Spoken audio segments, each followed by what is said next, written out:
जय हिंद दोस्तों, और एक बार फिर से स्वागत करता हूं मैं आप सभी का आपके अपने चैनल लोन हेल्प इंडिया में। और आज के इस वीडियो में हम लोग बात करने वाले हैं लोन सेटलमेंट के बारे में।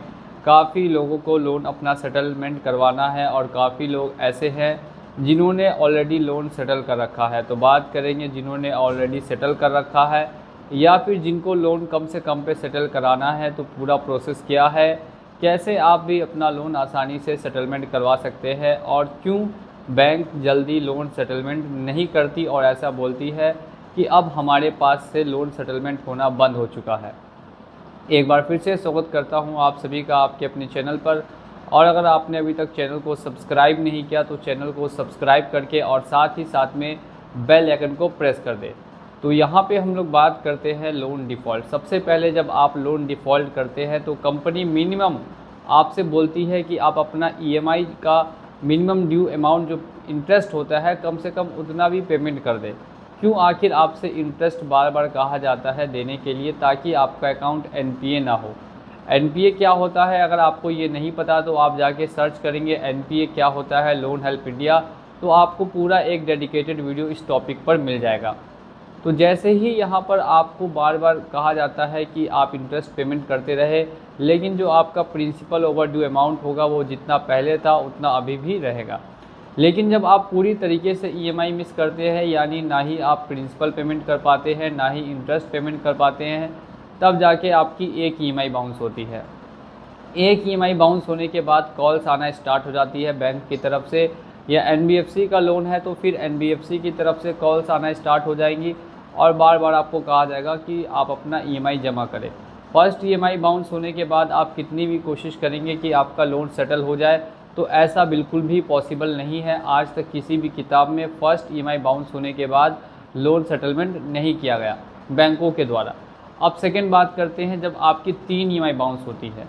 जब आपकी लगातार 3 ईएमआई बाउंस होती है तब जाकर आपको देखने के लिए ये मिलता है बैंक आप पे ज़्यादा प्रेशर बनाएगी कि आपने लगातार 3 ईएमआई नहीं भरी है, एक भी ईएमआई मिनिमम आप भर दें।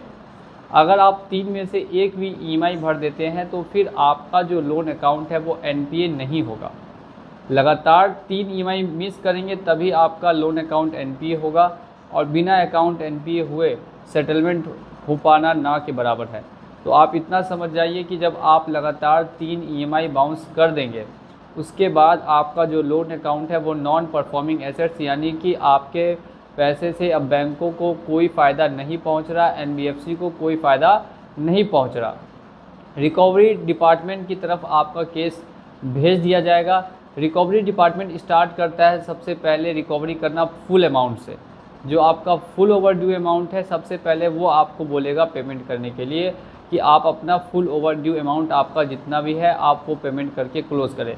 लेकिन जब आप वो पूरा पेमेंट नहीं कर पाएंगे, रिकवरी वाले जब आपसे पैसा नहीं वसूल पाएंगे, वो ज़्यादातर कॉल्स करते हैं, कॉल्स करके ही परेशान करते हैं, बार बार मैसेजेस करेंगे और फिर बैंक की तरफ से आपको नोटिस वगैरह भी देखने के लिए मिलेंगे। नोटिस में आपको लीगल डिमांड नोटिस हो गया, आपको वार्निंग नोटिस हो गया, आर्बिट्रेशन नोटिस हो गया, लोन रिकॉल नोटिस हो गया, और ऐसे कई नोटिस सेक्शन 25 सेक्शन 138 कई नोटिस आपको दिए जाएंगे एज आ वार्निंग कि अगर आप पेमेंट नहीं करते हैं तो फिर हम आपके ऊपर आगे कार्रवाई करेंगे। लेकिन फ़िलहाल के लिए कोई भी कार्रवाई दोस्तों आपके ऊपर नहीं की जा रही। 6 महीने जब आपके पूरे हो जाएंगे टोटल कंप्लीट, आज अगर आपने ड्यू किया, आज से लेकर जब 6 महीने हो जाएंगे तब आपको दिया जाएगा सेटलमेंट का ऑफ़र। स्टार्टिंग में जो ऑफ़र मिलता है वो 60% 70% अमाउंट पे या फिर मिनिमम 50% अमाउंट पर मिलता है। अब आप लोग सोचेंगे कि जब पहली बार सेटलमेंट करना ही है, जब सिविल ख़राब करना ही है, तो 50% पे क्यों सेटलमेंट करें? तो देखिए यहाँ पे 50% बैंकों ने आपको कहा है करने के लिए, लेकिन आपके ऊपर डिपेंड करता है आपकी कैसी स्थिति है, आप कितने में कर सकते हैं। ज़्यादातर लोग यही सोचते हैं कि हम सेटलमेंट 20 से 30% पे ही करेंगे और यही सोच के साथ वो बैंकों से नेगोशिएट करते हैं। नेगोशिएट करने का मतलब होता है बार्गेनिंग करना, कि वो अगर आपको 50 बोल रहे हैं आप उनको 20 बोल रहे हैं, वो 40 बोल रहे हैं आप 25 बोल रहे हैं, फिर वो 35 बोल रहे हैं आप 30 बोल रहे हैं। इस तरीके से जब आप नेगोशिएशन करेंगे तो लास्ट में जाकर एक फ़ाइनल आपको ऑफ़र दिया जाएगा। मिनिमम आपको 20% पे होगा और ऐसे एवरेज जो लिया जाता है वो 30% का है कि 30% तक पे कर दिया जाएगा। इसमें भी काफ़ी कंडीशंस लगती है, जो कंडीशंस है वो भी आप समझ जाएं। सबसे पहली जो कंडीशन है कि अगर आपके घर में आपका या किसी और का मेडिकल ख़राब है तो वो आप प्रूफ में अटैच करके अगर कंपनी को नोटिस देंगे तो आपका सेटलमेंट जल्दी से हो जाएगा। और इसमें दूसरी कंडीशन है, अगर आपकी जॉब जा चुकी है, आप लास्ट 6 महीने का बैंक स्टेटमेंट और जॉब का टर्मिनेशन या रेजिग्नेशन लेटर अटैच करके देंगे कंपनी को या बैंक को, तब कंपनी कब में सेटलमेंट करेगी। मेडिकल इशू है तब कब में सेटलमेंट करेगी, या और अगर अदर किसी तरीके से आपको प्रॉब्लम में फंसे हुए हैं और आप उस प्रॉब्लम से अब बाहर नहीं आ सकते और इसके रिगार्डिंग आपके पास किसी भी तरीके का एविडेंस है तो वो आप बैंकों को देंगे, तो फिर वहाँ आपका सेटलमेंट कम अमाउंट में किया जा सकता है।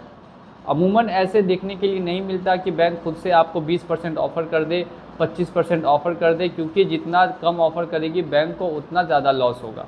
और 20-25% ऑफ़र भी बहुत ही रेयर केसेस में किया जाता है, वो भी कुछ बैंकों के द्वारा।